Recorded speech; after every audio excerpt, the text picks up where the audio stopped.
Hey everyone around the world, hello to all the cycling fans out there. We just finished another Tour de France. This is my, I think, 28th, right, that I've been watching. Definitely started as a kid and then throughout just riding my bike. I did like 4 or 5 races in my life, so never really took it anywhere else, but I was always a huge fan. It throughout last 28 years, this proved to be probably the most amazing tour that I can remember in a recent memory. Right, there was many great tours, but this one it's certainly up there. Although with kind of a little bit of a disappointment in the end. So I wanted to do a video about what the major takeaways were from this year's Tour de France, from the 2019 edition, and where all these famous riders, all the stars would go from now. And also wanted to do a video about maybe how to improve and what to change in a Tour de France for 2020 and for the coming future. Now, of course, like I said previously, ASO will do what the ASO will do, right? So it's just my personal opinion. I'm just one cycling fan, and what do I know anyway? So we'll just have to give it to and see what ASO will do. But I just wanted to give you a little bit of a kind of a news and thoughts about my views of this year's race. So the first thing is we have to talk about Egan Bernal, right? The winner of this year's tour, 22 years old. Okay, 22 years old. The second youngest tour winner in history. Okay, I mean, the first guy I think won back in like 1909 or 1910, and I think the other 4 or 5 guys, if I could remember correctly, were disqualified. Okay, so probably for cutting a route or whatever they were doing, or changing a tire because you were not supposed to get help back then. Um, so yeah, but he's in a recent memory the youngest tour winner. And the first thing that I really want to talk about, obviously, I don't know Egon Bernal personally, but I really like his demeanor.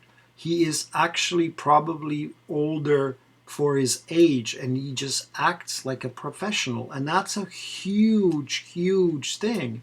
Hopefully all the fame and all the money that will undoubtedly come with this, all the contracts that he'll get, because this guy is making millions. I mean, he will make millions from now on. Hopefully it doesn't go into his head and he just keeps his focus. Because we did have, as you know, stars before that could not keep focus and got into performance drugs and all of that. And some of the most beautiful bike riders in the world ended up really, really horribly. And I'm speaking, unfortunately, of one of my favorite riders of all time, Marco Pantani, who sadly, as you know, was found in Cuba, dying alone. What a horrible thing for Il Pirata, right? And, I mean, who can ever forget the way he climbed, the mountains, right? Just the style and the whole thing is just beautiful. Anyway, so Egon Bernal, definitely beyond his years, uh, and definitely could win multiple, multiple Tour de France's. Um, the question remains, there's a couple of questions, okay? The question remains, how is he going to time trial, right? ASO will throw definitely and undoubtedly. I don't know the route for next year, but I am pretty sure that ASO will throw a curveball, right? And maybe swing the pendulum back into the climbers that actually can time trial, right? So watch out for either one very long time trial or two medium time trials but slightly on a flatter road, which would swing kind of the advantage back to guys like Tom Dumoulin, Primoz Roglic, Steven Kreiswyk, guys like Chris Froome if he recovers in time, if he's strong enough, guys like Geraint Thomas. So, we'll see how that plays. And, now really Team Ineos has a big job to do. How do you keep all of these guys happy, right? And what do you do if in November they're going to announce that they're doing a long 60K time trial, or they're doing two short 30 kilometers, time trials plus a prologue? I mean, Egan Bernal could lose, gosh, 2.5, 3 minutes. Okay, so that's going to come into play. Like, Egan Bernal has to improve his time trialing skills very quickly in order to be competitive in a race like this, unless it's the race for the climbers, because he's clearly right now the strongest climber in the peloton per Thibaut Pinot, maybe, right? The only person that I saw that got Bernal in trouble was Thibaut Pinot. But at the same time, we know how Thibaut Pinot rides. And at the same time, Thibaut Pinot has bad luck, and he has to, have a bad day almost every Tour de France. So we'll have to see with Thibaut Pinot. We love the guy to death, but, pretty much unlucky every year.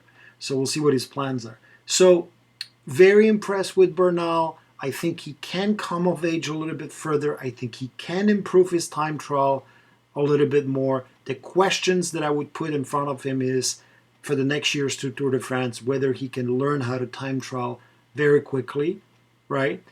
I mean, he'll probably never be the top time trialist because he's just too light. The question is how much he can improve his aerodynamic position on the bike, so he becomes better in these races, right? I mean, one thing is a rolling 28-kilometer time trial, which actually put him in trouble already, and one thing is 60K powerful flat stage. So, again, we'll have to see. The next thing that comes to mind, the takeaway from the Tour, during the next 2 years, we're going to see a big battle between Ineos and Jumbo, right? Jumbo, I thought, really came to, age this time. The big budgets make a huge difference, right? So Jumbo, the rumor is they will sign Tom Dumoulin. Makes sense because Tom Dumoulin comes from the Low Countries. Jumbo is a team from the Low Countries as well. And just imagine this lineup with the two helper, De Plus and Bennett, right? Imagine Primoz Roglic, imagine Tom Dumoulin, and imagine Kreiswyk, right? Not only that, imagine Tunis, right? And imagine Van Aert, okay? It's really a super team, and Gannewagen, right? So really a super team if they can keep all of these guys, of course, right? Because they'll probably go very GC heavy next year. So this would put Ineos in trouble, right? All of these guys, three main contenders, kind of against the three main contenders. I think it's going to be much less for the teams for the next years of the Tour de France. One of these guys will have to go for Giro and Vuelta. We'll have to see how the selection goes. We'll have to see how the route announcement in November will kind of affect how Ineos and how Jumbo picks their teams for the next year's 2020 Tour de France. What I'm expecting is basically for the next 2 years at least, right? A big battle between those two teams, the juggernaut teams, the ones that have the most money. And I'm thinking this is where the domination next in the Tour will come. which leads me to a next kind of a takeaway from the tour, leads me to a need of the salary cap in cycling. I don't think it'll happen soon because I don't think that cycling is at the stage of obviously soccer or at the stage of basketball or at the stage of American football, right? Or even American baseball. So it certainly has grown tremendous amount in the last 5, 10 years, and even 15 years. Probably one of the more popular sporting events around the world. Definitely the hardest. But it's still not, the price money is really still not not there. I mean, the top guys are making millions, but the regular guys are just making probably 500,000 euros, probably around a million itself. The regular guys. So it's not a sport that has tremendous amount of money yet. So this is why there is really no salary cap. There's a huge difference between teams like Jumbo and Ineos that can basically sign any rider possible, right? And now we have the Middle Eastern money coming into a sport with Bahrain Merida and with UAE, right? Like Emirates. So we'll just have to see how that whole thing plays into this whole thing. But I definitely think that somewhere in the future, when this kind of the sport gets into the level of 50 million, 60, 70 million, and there's certainly a big promise for that because all the bike manufacturing out there and all the sponsors and the growth of the sport beyond Tour de France. Look what's going on with Giro d'Italia, Vuelta, all this coverages of the classics that we have now.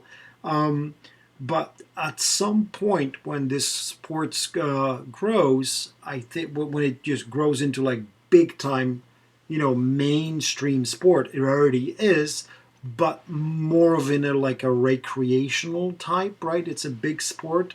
It's a main sport in Europe. Probably is one of the top sports as well. Beyond soccer, maybe, right? I'm thinking second or third. It could be, but at some point we're going to need to start thinking about salary cap, and that's specifically for the Tour de France. It's just it's just from a watching perspective, from a sportive perspective, from fans, and making the sport even more exciting. I think salary cap would even the playing field. And I don't know how much fun it is to watch Ineos or Old Sky win 7 or 8 years in a row because they can afford the best riders. I'm not taking anything away from them because there's it's almost like the old Discovery Channel team or the Radio Shack team, right? And it's almost like the guys before them, the juggernauts, the Banesto, the T Telecom writers. They do their diligent work, right? They have the best pre-planning, one of the best sports directors. They have great equipment. They have incredible technology, amazing nutrition. Everything is planned like a Swiss clock. They do the best recovery. They have the best hotels. You can go on and go on and go on. But ultimately, it's the talent of the riders. And if you look at Ineos, they certainly set up the whole thing, right? The whole thing with with Egan Bernal from small Italian teams. Now, another one came to Ineos that was signed, Sosa. He's going to be an amazing, amazing climber as well.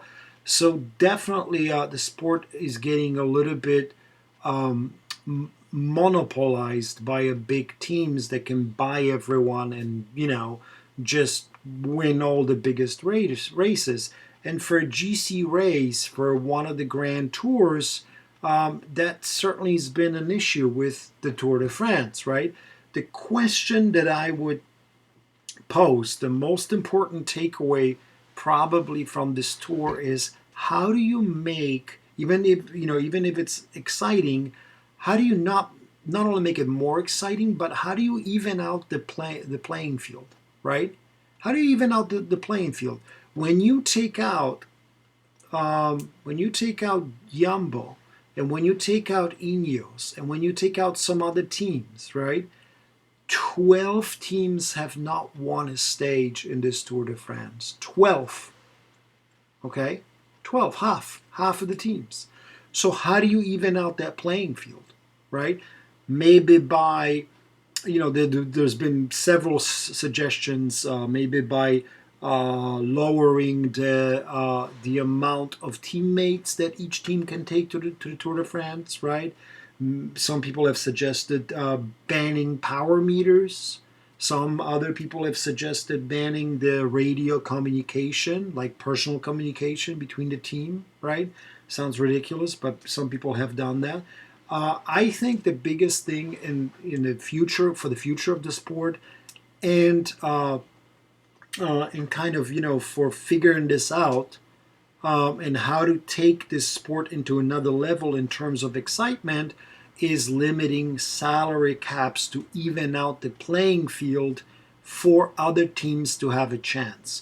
One of the reasons, honestly, why the French have not won in 34 years, is because of that too. I mean, you could say that they didn't have the rider that could compete past Roland Fignon, right? A serious grand contender. But on the other side, there's also money involved. I mean, look at the birth of the juggernaut teams, right? The 90s, right? The late 80s were really the beginning. But then you had the Banestos, and then you had Discovery Channel, and then you had Astana, and then you had Sky, right? All these dominating teams like T Telecom. So, I think figuring that out, right? At some point, trying to figure out how to introduce some kind of a fair salary cap, but at the same time, that would not kind of take away sponsorship money. So that would be a huge takeaway from here. Boy, that leads me to another thing about Team Ineos and Team Jumbo, right? The leadership issues. I'm going to try to do this very quickly because I've got a lot of things to talk about. So again, right? Because of they can actually buy anybody they want. Okay, we have now 3 team leaders for Team Sky. We have Chris Froome, we have we have Geraint Thomas, and we have Egan Bernal. They're all after a Tour de France. Okay, Chris Froome is pissed off. He wants to be really competitive because he crashed, and he really wants that comeback. He really thinks that he can win another one. Geraint Thomas didn't have the perfect season, right? He came, he didn't have a perfect let up. He came to the Tour hurt, okay? He crashed at Dauphiné Libre. He crashed at the Tour de France twice. He maybe came in not a perfect form. Again, he thinks he can win another one. Egan Bernal is 22 years old. He wasn't going to be at the Tour this year. He jumped in the last moment when things changed, when he broke his hand for the Giro, and when Chris from he was actually after Giro. After he was out of Giro, he was actually considered for the Vuelta. So I'm not even sure if he was going to be in that team for the Tour until Chris Froome thing happened. So that's another thing that people don't talk about, right? I mean, just for him to be included in the team, right? It was all kinds of things had to, almost like come into play for him to be on a team. So Egan Bernal is definitely the future of the team, the future of the sport. Okay, how is that going to play out into them designing ASO designing the next year's road, and also how is that going to play out into leadership issues, right? With Ineos. Ineos will have to pay certainly a big raise to Bernal. I know he's contracted, but I'm sure there's going to be big money be like coming in after his contract is up. So can Ineos really afford all these three guys, right? Who's going to leave? The same situation with other juggernaut team, Jumbo, right? Jumbo is signing Dumoulin. Jumbo has Primoz Roglic. Jumbo has Kreiswick. Has all of these guys, especially Roglic now because he missed um, this year's this year's tour with his bid for the Giro Italia victory, where he came very close. Um, he actually got weak in the final days of the mountains. Maybe he got a little bit exposed there, but he's still a fantastic bike rider, definitely your leader. So, how is that kind of a battle between all the three juggernauts is going to, all the two juggernauts with the three potential team leaders are going to affect, the Tour de France in the next coming years, and who is going to stay on those teams and who is going to leave. There's going to be many moves this fall, and especially next year, because a lot of these guys are contracted through the fall of 2020. So we'll just have to see how it plays out. I don't think anybody's going to leave immediately unless there's a buyout of some sorts. But I think by 2020, by the end of the 2020, after the next Tour de France, I think Ineos will look very differently, right? And I think that Jumbo is going to look differently as well. One of these guys will have to go. By the way, I'm pretty sure that writers like Kwiatkowski, right, that perhaps thought that they were going to be next in line watching Geraint Thomas, right, are now pretty much leaving the team, because now Ineos are putting their cards not into guys like Walpools or Kwiatkowski, they're putting their cards into Bernal. So they kind of got demoted a little bit lower, and if they certainly have any hopes, any ambitions for the Tour de France, they're going to have to leave. And Kwiatkowski's probably going to go to CCC. You may see Walpools going somewhere else in Belgium or Holland. So we'll just have to see how also Ineos plays out the team tactics with their domestiques, right? Okay, what else? The team movie star, right? How ironic is this? Team movie star, right? There certainly are movie stars in some way in the attitude. I don't know how much how much this is all made up and the media coverage that there's a huge problem inside of the movie star team. But what a perfect team to have this issue on. And it's part of cycling, right? Attitudes and, all these things make cycling. So definitely I can tell you that a movie star certainly animated this year's Tour de France with all the crazy attacks with issues with Quintana and whether he's a part of the team already or not, him signing a contract already during the tour and all this stuff. One thing is for sure, movie star is going to be completely different at the end of the year, right? This new year is going to be completely different. We know Quintana is leaving for Arkea. We know that Landa, we don't know yet. Landa, we don't know. Carapaz is leaving for sure. Carapaz, I think, is going to Trek, right? Big signing. If Trek gets him, big signing. Or UAE. I'm not sure. Or maybe Behram, right? Because Nibali is leaving for Trek, so maybe Behram would be a good place for him. But I think Carapaz is leaving. Landa is still talking. Valverde is going to finish out his career at the movie stars. One great writer that's going to come to movie star is Mas, Alaphilippe's helper. Great writer, right? Spanish, makes sense for the movie star team. Certainly movie star team is going to be different.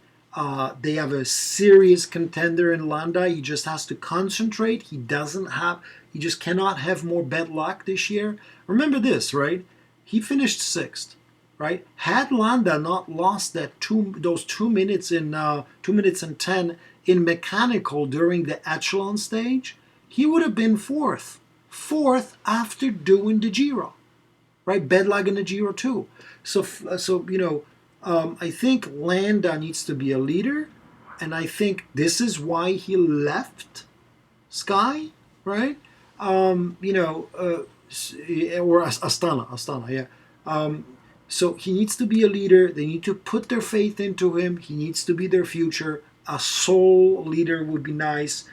He needs to concentrate on the Tour de France and have no bad luck.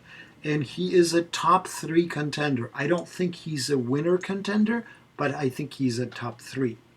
My next thing, my other takeaway from the Tour is because of Bernal's victory and because what Carapaz did, right? And because of the newcomers, right?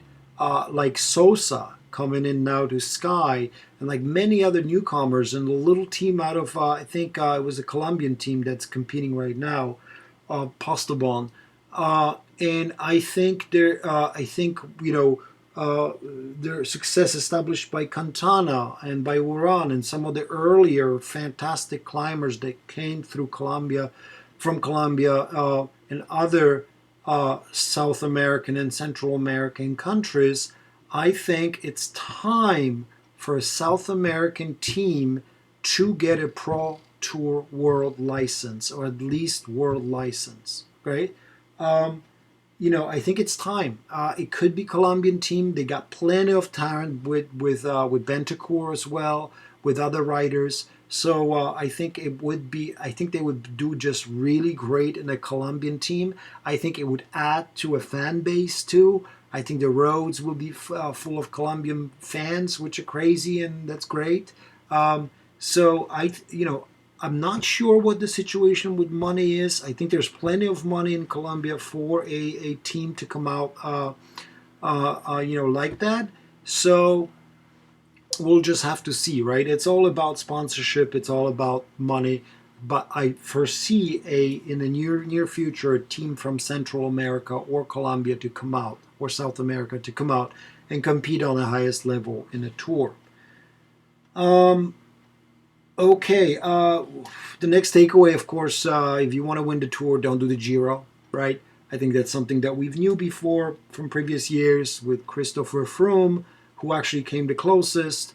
Alberto Contador, the whole thing with the performance-enhanced drugs and all that. I don't know about the previous years, but it's pretty clear that right now, in today's world, in today's cycling, unfortunately, you cannot do the Giro if you're thinking about winning the Tour. So next year, takeaways are clear. Look at Zakarin. Landa did okay. But look at all the guys that were riding a Giro and then tried for the Tour, like Nibali, like Ciccioni, right?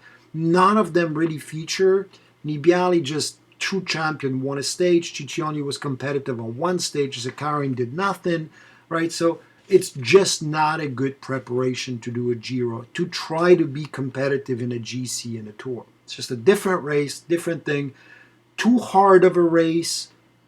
And too little time in between the two races to be competitive on a GC in both. Maybe one day, maybe 2 days, maybe try to win a stage, but for GC, I don't think it's possible, until the rider comes in and completely debunks me. Thibaut Pinot, right? Where is Thibaut Pinot going to go? I'm curious, right? He's definitely staying with Marc Mediot. It's a match made in heaven. But where's Thibaut Pinot go from now? By far the closest chance that France ever had in a 34 years of since 1985, right? Since the Badger won in 1985. Well, 1986, because Laurent Fignon had the jersey. So the closest chance since 1986, 33 years.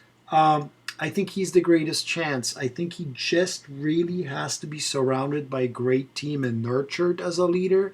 For now, he really just always has that either bad luck or bad day in a Tour. And this was really his year. I really thought he was going to do it, right? He was the only one to drop Bernal in the mountains, and the question is, what really happened there? If they're just not telling us something behind the closed doors, right? What really happened? Was it really his hair, his tie that really, the injury from the handlebars? I don't really know what to think about this withdrawal. I think there's more information will come as we go, right? Because it's still fresh. But what I see Thibaut Pinot doing is definitely returning to the Tour next year. We'll see how the route is, trying to compete for the top three for the winner. But I think Thibaut Pinot will have to wait for the Climbers Tour again to be able to compete. Climber Tours that has a time trial. He's better than Bernal also in time trials. Remember that. So he's much older. He doesn't have many tours left on the highest level. So we'll just have to see. The same thing will have to be said about Alaphilippe. Many people have really discounted his chances after the last 2 days in the Alps. They said, we told you so. When the road gets longer and steeper, he can't do it. But this was a major step forward for Alaphilippe. Nobody can deny that, right? He 2 days away from winning the Tour de France. Okay, so based on the road again, how do you know that ASO doesn't design a course that is perfect for Alaphilippe now? They could go away from the top mountains. Maybe they'll design something shorter, punchier. Who knows? Okay, but I don't foresee Alaphilippe competing for victory. But at some point, maybe, right? Where will Alaphilippe go from now on? Whether the team will kind of go around him and build him a team. Whether it's, we're not really sure what Alaphilippe can really do in the high mountains. That, we'll have to see. But certainly amazing tour for Alaphilippe. If I would think about one sole rider that really made this tour and changed this tour, it would have been Alaphilippe. He deserves all the credit in the world. We'll have to see how he develops as a rider, if he can move on a little bit further in the climbing ability for the longer and steeper climbs. He certainly, I tell you, he gave him trouble, right? So there's hope there, and we'll just have to see. Badret, I think Bardet really needs to kind of rethink his thing after this year, right? I think he's going to eye the Giro d'Italia. He's going to take a year off from the Tour, concentrate on the Giro, concentrate on Vuelta, a little bit less pressure next year on Badret. He's still pretty young. Go and do your thing over there. Come back on in a Tour, 2021 Tour, maybe with a refreshed mind, and try to do it. I'm not even sure if he's going to compete for the Tour of 2020. We'll just have to see how he does it. Certainly has the team, certainly has the talent. I think he definitely needs a year off. Maybe his head, maybe his training, whatever it is, needs to be kind of like refreshed, right? His excitement about cycling, maybe. I don't know. Young guns to watch, right? It's going to be really interesting to see this tour kind of exposing the two, maybe three really young guns. I'm talking about Van Aert, right? We'll see how he'll develop. Who knows, right? He could be Peter Sagan's demise, right, at some point. And, we'll just have to see how he develops as a rider itself. Who knows? Maybe that's a Tour de France, a Tour de France champion, right? He can climb a little bit, okay? So, we'll just have to see. Still very young. But young guns in Mas, Enric Mas, and David Gaudu did fantastic supporting Thibaut Pinot and Julian Alaphilippe. Gaudu will stay and try to develop in FDJ.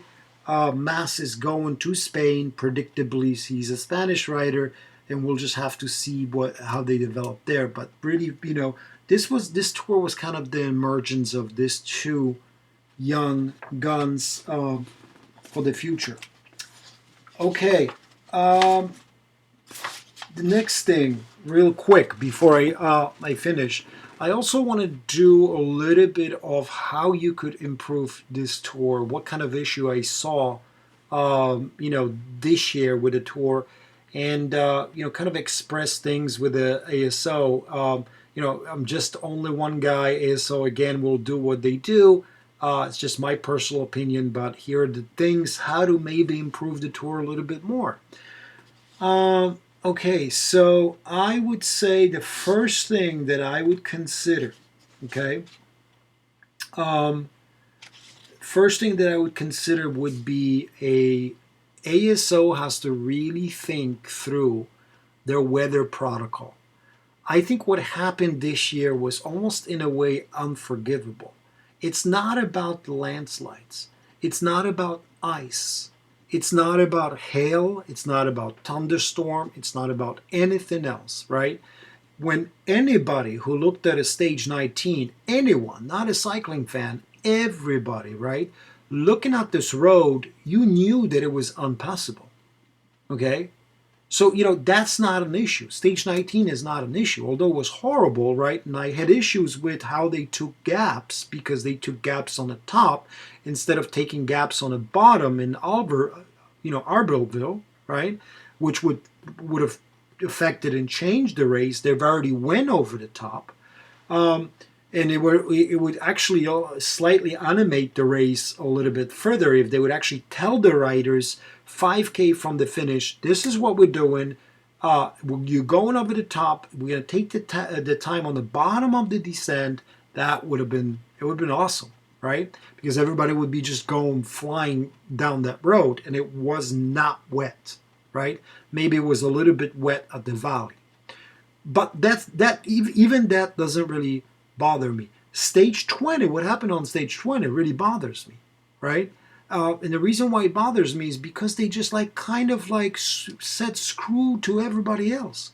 They really affected how good this Tour de France was, right? And not that Bernal did not deserve it. He absolutely deserved it because Ryder made the race, right? He just listened to the commissars, but the commissars really candid that victory, right? Maybe in the end it would have been Bernal anyway with the climbing stages left, right? But it would certainly be more interesting to see him adding something to the stage 20 instead of cutting 80% of all the difficulties, right? I don't know the situation. I'm fine with Col de Roseland being out of it because the mudslides and the ice. That's fine if the weather was bad. Add something else, right? Don't change the whole vibe of the tour, right? Don't make the best Tour de France in a recent memory lame, okay? Don't make it lame. Make it exciting. If there's a road that's bad on the Col de Roseland, pick another climb, right? Do the diligent work. Nobody really wanted to do anything. They just seemed to me like they just cut the stage and say, oh, let's start in the valley, right? Valley before the finish, 60 kilometers. How was that exciting? All right, they just rode to the finish. Ineos rode to the finish, and Jumbo rode to tempo. I mean, it seems that I could be sitting here, I'm talking. Obviously, I have never felt that much of a pain as a professional rider, and I'm sure it was hard. But from the fan perspective, it was not exciting. And what they should have done is keep the Long Lafoy, call the Long Lafoy with a dangerous descent and a punchy 6-kilometer ascent in the middle of the road climb, right? And then add something else that was safer, right? Maybe another punchy climb, not so high. You didn't have to go to 2,000 meters. Add something 1,500 meters, plenty of climbs around. I just felt that ASO went for ease, right? Everybody just wanted to finish the tour. We had an exciting winner already, right? It was really exciting throughout the 2.5 weeks. I don't know, What I'm saying is that if you are going to have the best bike race in the world, okay, what you should do, the very least you should do, is you should give the fans a right to enjoy the race to the end. And although you did have a worthy winner this year, you should really test them to the end. right? Not give him 59-kilometer stage to the, at the end of the grueling 3 weeks, the final mountain stage. Test everyone, right? Not through the ice, not through landslides, not through anything else. Test them, by adding the mountains that are safer. And that's just more of a general issue too. It's more pretense to Giro d'Italia than pretense to the Tour. They keep adding this iconic stages, especially in the Giro d'Italia, by 2,500 meters and all of that, and then they just have to postpone them because they're just not rideable, right? So you got to have a backup plan for situations like this. You have to have the contingency. The race depends on the fans. The race depends on the sponsors. Sponsors, in many occasions, are the cycling fans. They buy the bikes. Okay? They are the people why the major companies also from outside of cycling invest in cycling. Okay? So people can see their name. But if the stage is not exciting in the finale, people are going to be like, well, yeah, like, okay, whatever, Especially that, for somebody that just got into the sport. So, two things that I would advocate is number one, really change your look at your weather protocol. Number two, always have a backup plan for mountain stages, right? If bad weather, inclement weather, don't just cut this stage, right? Replace it with something else. Have a contingency plan and say, okay, if this happens, let's do a lower climb. Let's add the vertical meters. Maybe do 2 lower climbs. Maybe not as long, but still hard. And let's just ride it out. For God's sakes, that was for me personally, it was a big disappointment. I don't know how you feel. I'm curious actually how you feel. Okay, very quickly to finish this video up, I would say definitely add more attacking stages to the tour, right? The attacking stages were the most interesting. I thought they were just amazing. The Alaphilippe stages, the whole medium mountain through Planche de Belle, the stage of, with a climb within 15 kilometers left.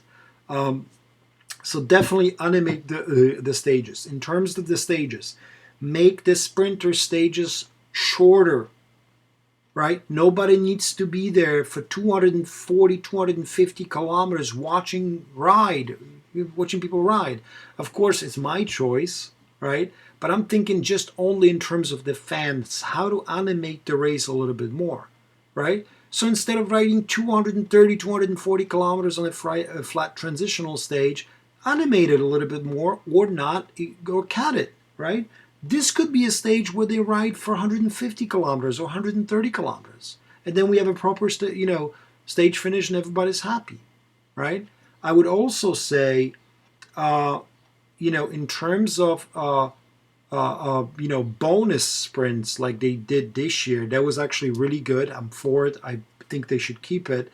But also do something else. Do a competition where it's almost like a sprint to like in the middle of the stage, right, or towards the 2/3 of the stage where you have where you have some bonus seconds too. You don't have to have a competition about it. You just can have a bonus sprint for almost like a GC where there's seconds available, and that's on a flat stage, right? Separate from the green jersey maybe, okay? And people can just sprint for it and grab 5-second, 8-second bonuses similar to the GC mountain climb. So I would like that, right? I think it would make it more interesting because now you would have guys going for it 24/7 because they could regain stuff. And you could do it on 6 flat stages where the sprinters have their stages too. So that would be my thing. Include 2 or 3 stages also in addition to attacking stages where it would be like a rolling course too, that we wouldn't know if it's a pure sprinter guy or a fast sprinter that can climb a little bit. I think that was really interesting too, right? Seeing like all these teams like Bora and Sunweb hitting the front and seeing actually a group of like 60, 70 guys competing for the victory without the pure sprinters. That was fun, right? Okay, what else? What else? What else? All right, very quickly, the last couple of points. I would love to see, let me close this because the plane is coming. I would love to see a team included based on the rankings, right? Currently, we have the best Pro Tour teams, and then we have 4 wild cards that are allocated by the ASO, and they all go to French teams. Fine, right? It's Tour de France, right? They want to keep the percentage of the tour that's always French riders, right? The most French riders in the tour. I can deal with it, but okay, whatever, you know. At the same time, Tour de France grew beyond France. It's not, it's like a world competition too. So although I think the 3 wildcards should be allocated to the ASO, I think one of the remaining card, right? So you have what? You have 18 Pro Tour teams, and then you have 4 wildcards right now that pretty much usually always go to French teams.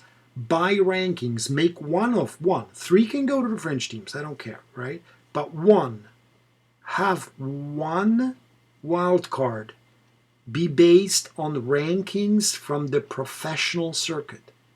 Okay? One. And send the team mandatory. The winner of those professional circuits goes into Tour de France.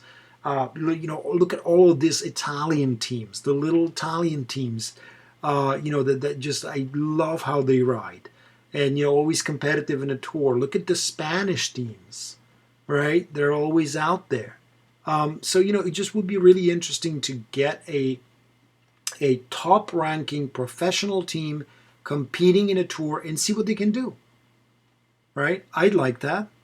Then another question is whether ASO, likes it, but that's a different story. But I would like to see it. Lower number of riders, right? We already talked about this. Based on what I saw today, I would actually be for the idea, okay, because that always evens out the playing field. Not sure how many. Maybe 7 would be the best way, so limiting it by 1. It's just we would have to, we'd have to see. What else? I think I've covered everything. I think one last thing would be team competition bonus, right? At the end of every stage, it could be. At the end of picked stages, could be.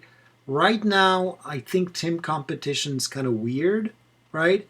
Mountain competition doesn't even bother me, although some people suggest that it needs to be for climbers. Now it's more for opportunist climbers, right? But I think team competition is a big deal. I think there should be some time bonuses allocated for the team. It would animate the race. It would make the race a lot better. It's just now it's just a competition for what, right? For really nothing. So to improve, to animate the race, I think team competition should have a bonus, right? In seconds, it doesn't have to be big, could be 10 seconds, could be something else. It could come to play during the team time trial. It could come to play for the leader for at the end of a certain stages that are allocated, maybe mountain stages and flat stages, like a balance. That would be pretty cool, right? Take out 3 stages that are flat, take out 3 stages that are mountainous, and make a balance, right? Almost like a team competition, but also that is awarded in terms of bonus. Love that. Okay, guys, I'm curious about a couple of things. I'm curious about how you would improve the tour and what are your thoughts on the overall tour this year, right? where you would change something, where you're disappointed in something, where you're happy about some other things. What do you think were good inclusions? What do you think could be improved? And again, I really appreciate you taking time watching these videos. I'm not expecting you to watch them all throughout and all to the end, but certainly appreciate the support and your love for the sport of cycling and riding and bikes and everything in general. And, certainly stay tuned. If you like the video, subscribe. If you like the video, again, hit like. And hopefully you'll tune in again where I do all the previews of the World Tour races remaining in this season. We'll talk about, I certainly have plans for the channel, maybe live coverage for the Vuelta, who knows, maybe live coverage for the World Championship, maybe for Tour of Lombardy that's coming up, the classic of the falling leaves. We'll probably have live coverage for the tour presentation, Giro route presentation, and into the next year. So certainly stay tuned. Thank you so much for watching and for supporting, and keep riding out there. I want to also hear how you're improving and what your riding regime is. Yeah, thank you for watching, and have a nice day. Thanks.